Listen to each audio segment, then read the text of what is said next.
पंचगंगा नदीच्या पाण्याची पातळी वाढल्याने आज मंगळवार दिनांक 29 जुलै रोजी पहाटे 6 वाजता कुरुंदवाड शिरढोण पूल पाण्याखाली गेला असून या पुलावरील वाहतूक बंद करण्यात आली.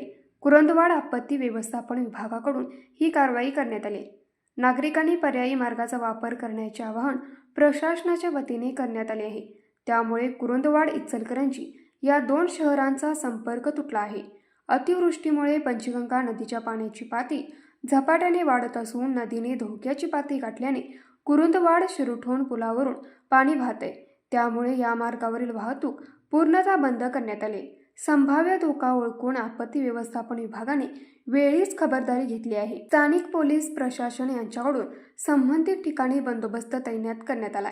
या निर्णयामुळे नागरिक, शेतकरी, विद्यार्थी व प्रवाशांनी काहीसा त्रास सहन करावा लागणार आहे.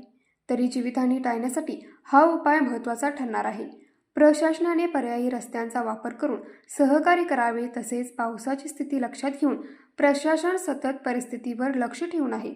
नदीच्या पाण्याची पातळी अधिक वाढल्यास आणखी काही भागांमध्ये वाहतूक बंद करण्याची शक्यता नाकारता येत नाही. नागरिकांनी अफवांवर विश्वास न ठेवता प्रशासनाच्या सूचनांचे पालन करावे असे आवाहन करण्यात आले आहे. न्यूज मराठी 24 साठी विनोद शिंगे, कोल्हापूर.